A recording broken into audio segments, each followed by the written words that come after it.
দর্শক, এই পর্যায়ে জেনে নেব বাজারের খবর। আমাদের সাথে চট্টগ্রামের বাজার দর জানাতে যুক্ত হচ্ছেন সহকর্মী রাজীব বড়ুয়া। রাজীব, আপনি এখন কোন বাজারে আছেন? কোন কোন পণ্যের দাম বাড়তি দেখছেন এবং বাজার মনিটরিং ব্যবস্থা কতটা জোরদার রয়েছে জানাবেন। কাজরি, আমি আছি এখন নগরীর কাজীদেউরি বাজারে। তো এই বাজারে আমরা আসলে দেখছি যে গত 2 সপ্তাহ ধরে কিন্তু সবজির দামটা কিছুটা চড়া। এবং এখানে যারা বিক্রেতা তারা বলছেন যে যেহেতু গত সপ্তাহে টানা বৃষ্টিপাত হয়েছে, ফলে চট্টগ্রামের বাজারগুলোতে চট্টগ্রামের আশেপাশে যে উপজেলাগুলো থেকে সবজি আসে সেই সবজির ক্ষেতগুলো আসলে নষ্ট হওয়ার কারণে এখানে সবজির দাম কিছুটা বেড়ে গেছে।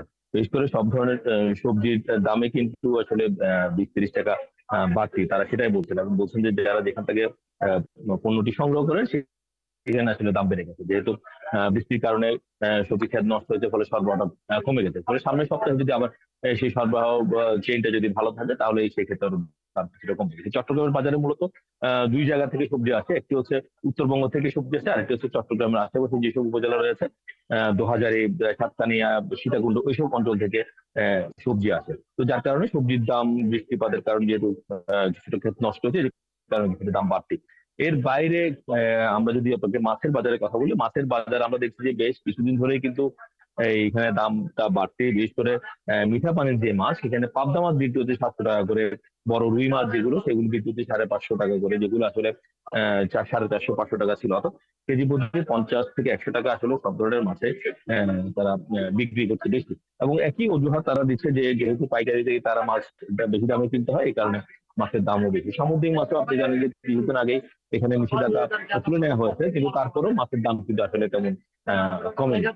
এখানে লইট্টা মাছ বিক্রি করছে 220 টাকা, কোরাল মাছ বিক্রি করছে 600 থেকে 700 টাকা।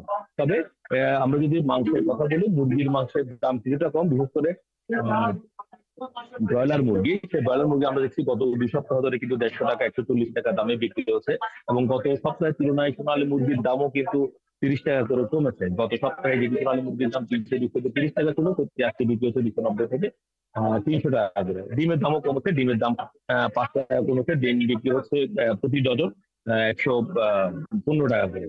তো তবে বাজারে আমরা গরুর মাংসের বিক্রি হতে দেখিনি, যেহেতু কিছুদিন আগে কোরবান গেছে, কিন্তু এই কারণে গরুর মাংসটা এখানে বিক্রি হচ্ছে না। তবে খাসির মাংস বিক্রি হচ্ছে। খাসির মাংস দাম হচ্ছে 1150 থেকে 1200 টাকা। তবে ক্রেতারা যেটি আসলে বলছেন যে আসলে এই যে দাম যে উঠানামা করে বা বেশি বিক্রি হয়, সেই ক্ষেত্রে আসলে বাজার মনিটরিং এর যে বিষয়টি, সেটি আসলে দেখভালের জন্য যাদের দায়িত্ব, বিশেষ করে ভোক্তা অধিকার এবং জেলা প্রশাসনের পক্ষ থেকে আমরা এর আগেও দেখেছি যে রমজানের সময় যেভাবে নিয়মিত ভাবে বাজার মনিটরিংটা করা হয়েছিল।